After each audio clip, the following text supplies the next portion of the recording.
I'm right here. Okay. No, All I'm right. here. Thank you, everybody, for being patient. We're going to try this again. So, Bob or Michaela or John, I saw all of you were watching. If you can let us know if you can hear us and see us. I'm Yes. happy to have my niece with us today. Her name is Amberle, and the reason I asked if I could interview her is she has an amazing story of Michaela Yay, just she sees us. um, of triumph and perseverance, and I just know that sometimes in life it's easy to it's easy to get beat up, it's easy to get Mhm. run down, it's easy to retreat, and Amberle has done a really good job, despite naysayers, despite endless obstacles and mean people and difficult health challenges. She has persevered in order to. I'll let her tell the good news about where she's headed at the end of summer, because her perseverance has really paid off, and she has gotten a pretty huge reward that she will embark on a new journey this fall. So, Yes. Amberle, let's just and even Amberle's start was difficult. So Amberle was born at 27 weeks gestation, Yep. um, which obviously had its own challenges. I remember going from cheerleading practice with my cousin Karen, and we go up to see Amberle in the hospital, and my brother and my sister-in-law, they were young, they were 19, and Kirsten lived at the hospital with Amberle, and Bob came up as much as he could. So, it's kind of been a tough road to the whole time. So any of you who need encouragement today, this will be a great broadcast for you to watch. So Amberle, let's just start Definitely. with your desires in high school Hmm. were to go to nursing, and then you went to Bethel. Let's first talk Right. about what happened at Bethel. Right. So, can you hear me? Yep, you're good. Okay. I feel like I'm screaming. Yeah, You are screaming. You are screaming. Just am I talk. screaming? Yeah, Sorry. that's You good. sound like my dad. Just talk, honey. Don't scream at me. You're not mad. Yeah, so I started at Bethel, which is in Mishawaka, Indiana, and I believed that I wanted to get into nursing school. My mom's grandma is a nurse, and that's where I really felt like I wanted to be. And so I did everything I could to get there. I got accepted. I'm trying to remember what year. I think I started in 2005. I want to say this summer. And I got in and I started on my prereqs. And I was super excited. And I think starting in 2006, I found out that I was going to have major surgery. I had pain in my legs forever, and it was intense. And so we went to St. Joe, and I saw a specialist, and they said, "We won't touch you. We're going to send you to Dr. Taiji, who was an orthopedic surgeon, who is the only surgeon in the country that will touch people with conditions as bad as mine." And I found out I was going to have a lot of major surgery. So when I started at Bethel, I was there for maybe So 2 summers. let's just back up for a second though about so Amberle's surgery wasn't on her finger. It No. was her from being a preemie, right? Right. Yeah, So my femurs were basically rotated. They had me on my back, and so when you lay on your back, your legs kind of naturally turn. And so because my bones were still developing and they were still soft, my femurs were rotated to an abnormal degree. And so my knees were kind of turned in, and I was in a lot of pain just even in walking and living my everyday life. And that had gone on for quite a while. I swam on the swim team in high school, and that's kind of when we first noticed it. But yeah, I was in a lot of pain, and it finally got to the point where we were trying to get some help. And so that first year I was at Bethel. all right, so wait a Am I second. going too far? I want to go back to this physiology though Go. for a second, because there'll be doctors who Yes. who are listening, and it may be, especially because this isn't like something that's common. It Right. may be that somebody is also having the kind of pain you're having, and no one has been able to diagnose what's Mm-hmm. wrong. So Amberly's uh, situation was she was born premature, so she was on her back a whole lot, obviously as a baby. And when her bones were soft then and still developing, the actual bone rotated. So I'm not Mm-hmm. talking about the femur in rotating in the joint. I'm talking about the actual bone like twisted, almost like if you were giving me a snake bite, you know, when you do that on someone's arm. So it's actually her bone was twisted. Um, so Amberly, what describe like the symptoms that you had as a result of that? Because there may be somebody watching who's like, "Oh my Yeah. gosh, Yeah. I didn't know that's what was wrong." Yeah, I didn't either. I had a lot of pain when I walked. It was kind of a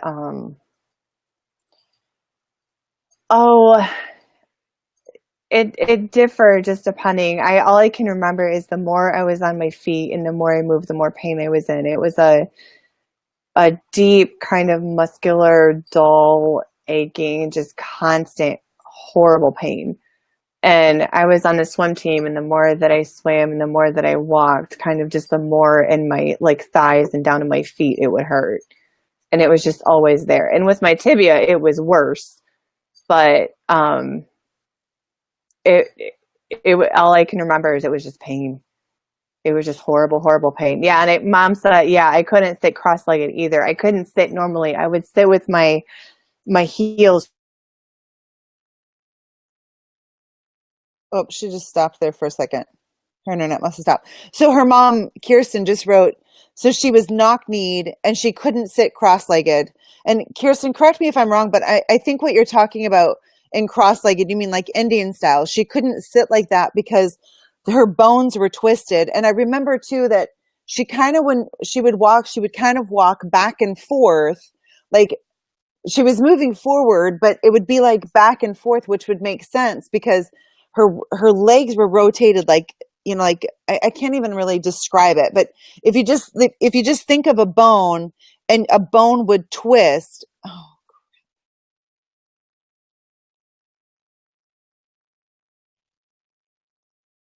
Oh, it's still going.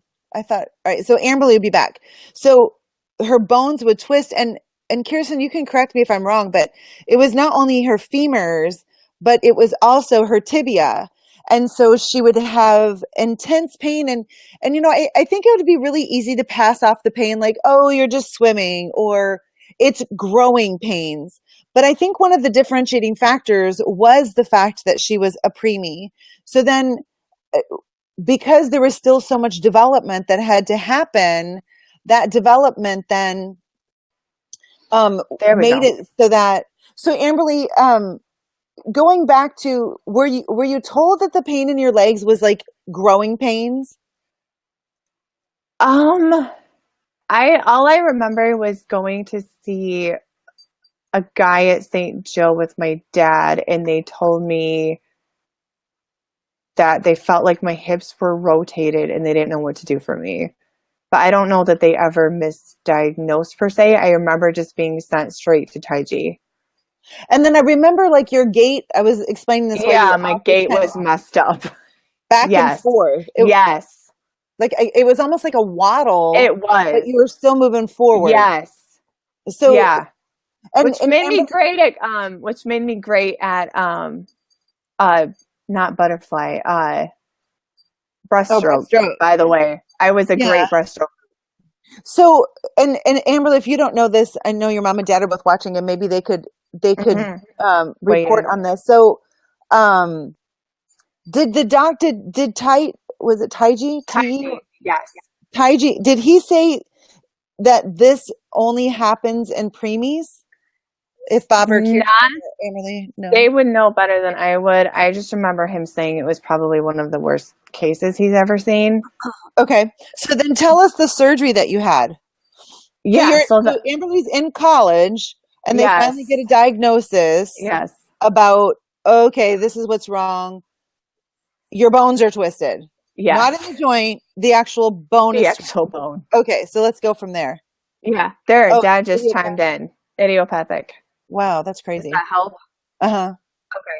Yeah, so they told me that basically they were going to have to cut my femurs in half and rotate them correctly and then put a plate and screws in both of them to fix that and let it heal. And so I had that done twice in one summer. I came home from school and finals, and I had that done twice in the space of, I think, 3 or 4 months while I was home on summer vacation. And then I went back to school on crutches with a plate and 7 screws and a tendon in my femur, whatever that tendon is up there on your hip, that kept kind of like getting caught on the plate and screws. Right. So that used to flip over all the time, and I could feel it, and that caused a lot of pain too.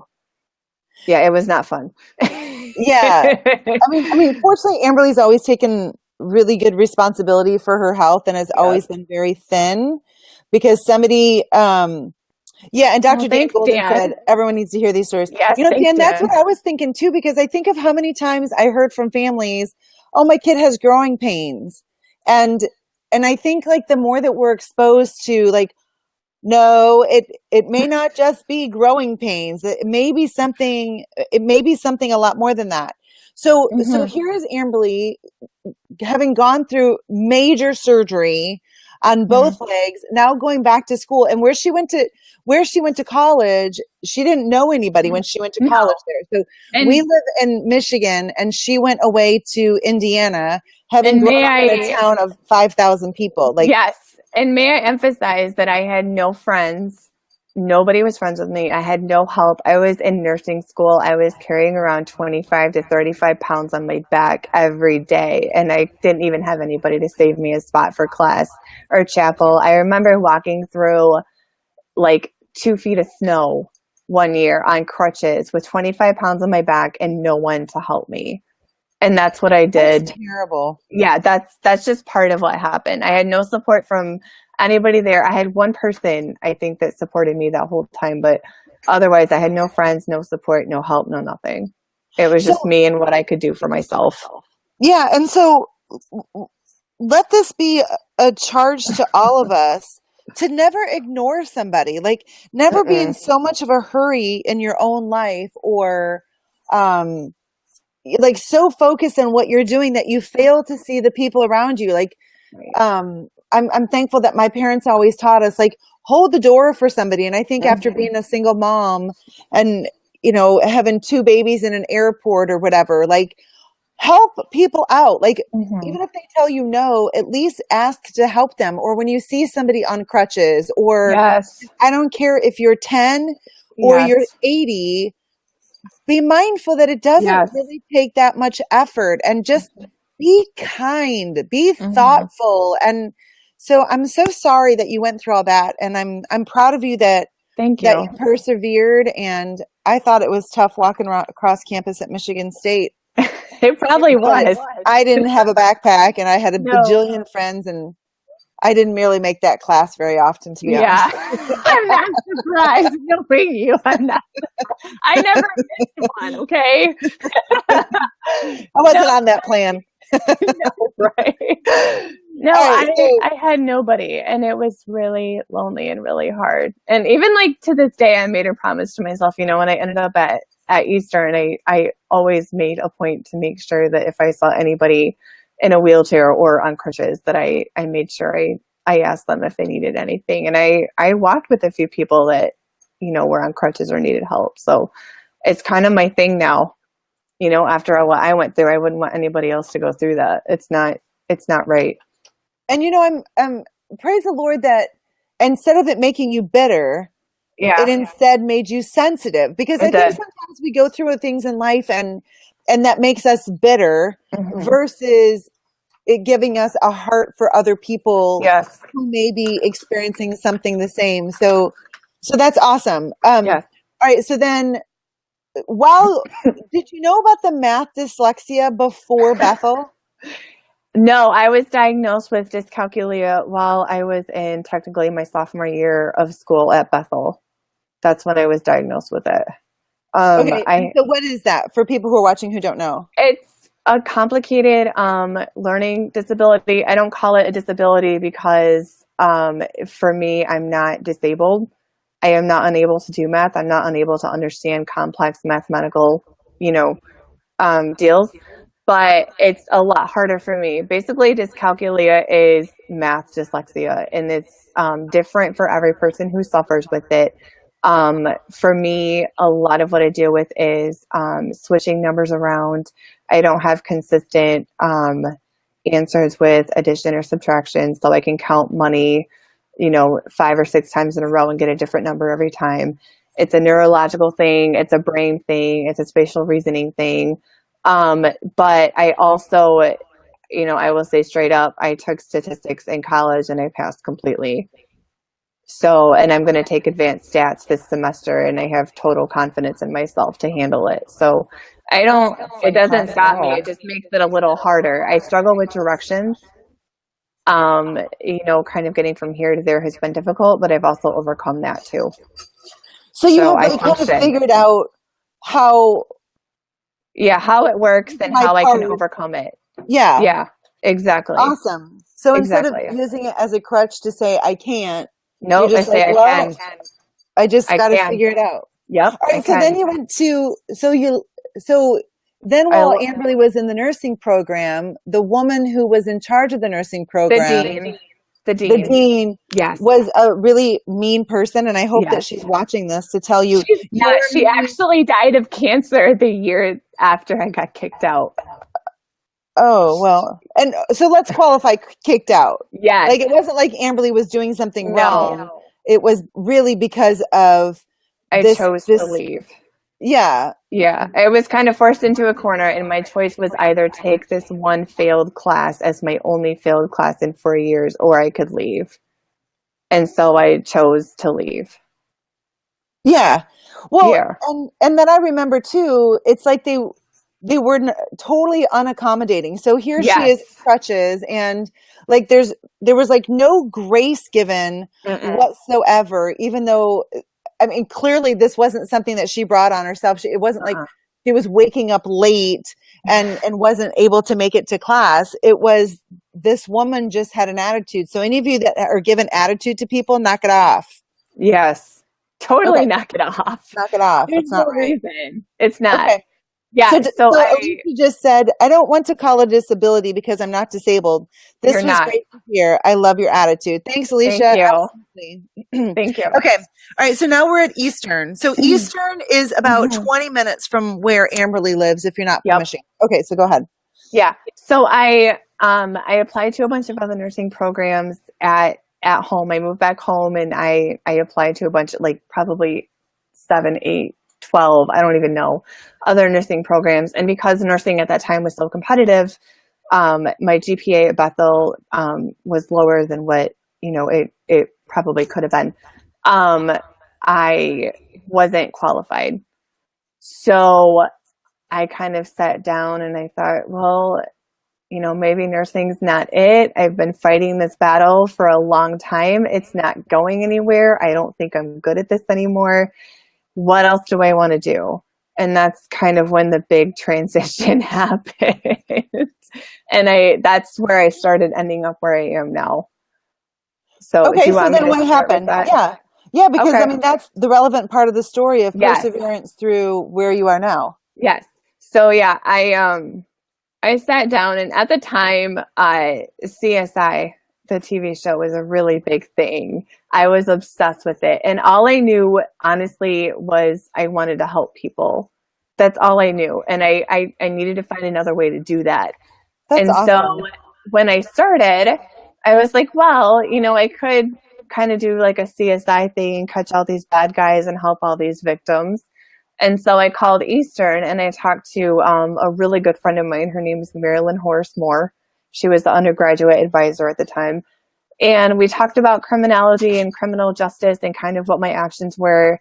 And I ended up enrolling at Eastern as an undergraduate in criminology and criminal justice. And that's kind of where it ended up going. I fell in love with the theory that they were teaching me. I fell in love with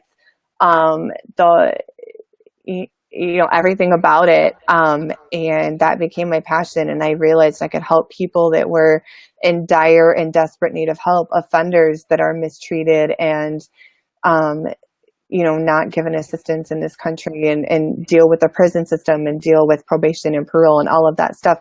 And so my focus went from kind of, nursing and giving healthcare to people to actually kind of more defending them and learning more about them. And I've been on fire for criminology and specifically corrections and mental health ever since. And so that's what I specialize in is I'm a criminologist with specialization in adult corrections, adult correctional mental health, and specialty courts, which are my biggest passion. So then you finished undergrad. So here was a young lady who obviously has an amazing story of like going through her first years of undergrad with nothing but obstacles and hardships. So then she transfers to a new school and a different program, found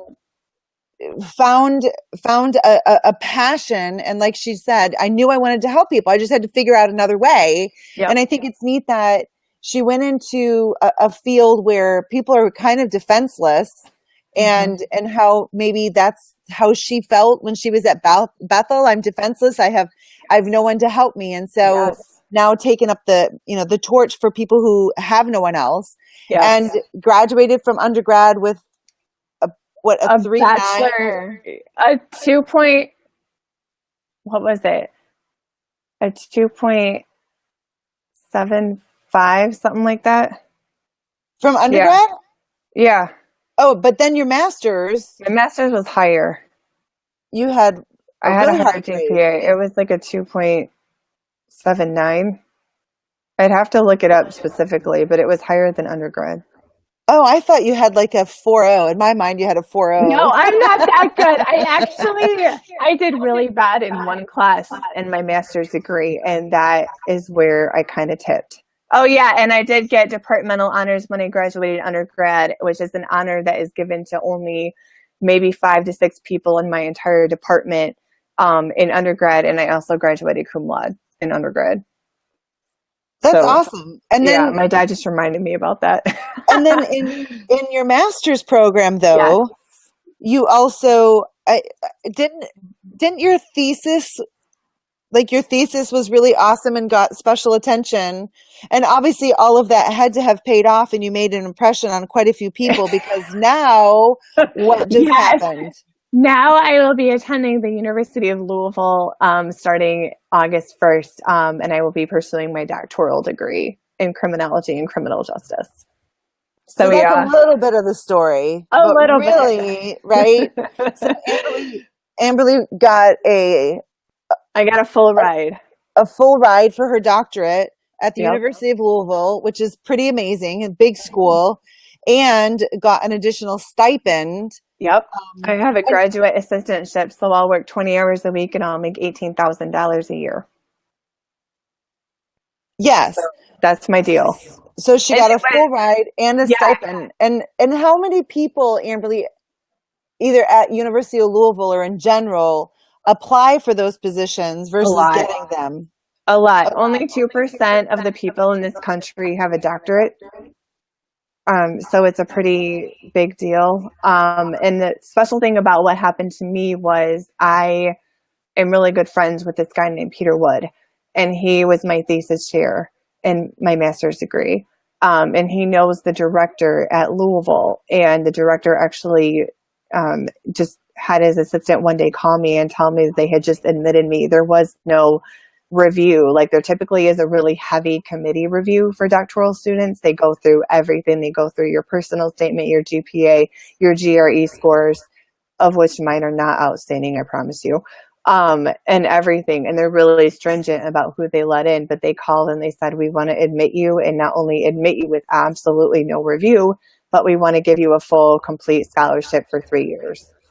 So I'm pretty sure that the Lord was in that. Yes, completely. Right? So, and I also want to emphasize how important our relationships are, right? It's so important because you never know, right? So it's really important to not only be in the right place at the right time, but also be prepared and in the right place at the right time.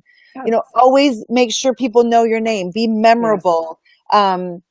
ask them. Amberly is really good about asking people lots of questions. It's like a trait in our family to get to know them, to make them feel good about themselves. And so Amberly has been memorable in her field, which then opened up doors that just like on merit alone wouldn't have been opened. Yes. So never, and I think it bears to say, like, don't give up. Just because maybe you don't have all the scores, it doesn't mean it still can't happen for you. You may have to have, like, instead of the super highway, maybe you got to take the back road that leads to another back road to another back road that eventually, gets back to here. But don't ever give up. If the Lord has put something in your heart and it means, it means a lot to you, and you can make an impact on this world because of it. Yeah. Don't give up. Amberly's story is and I know we were all like, Amberly, just take a job in your field, and they like, were too.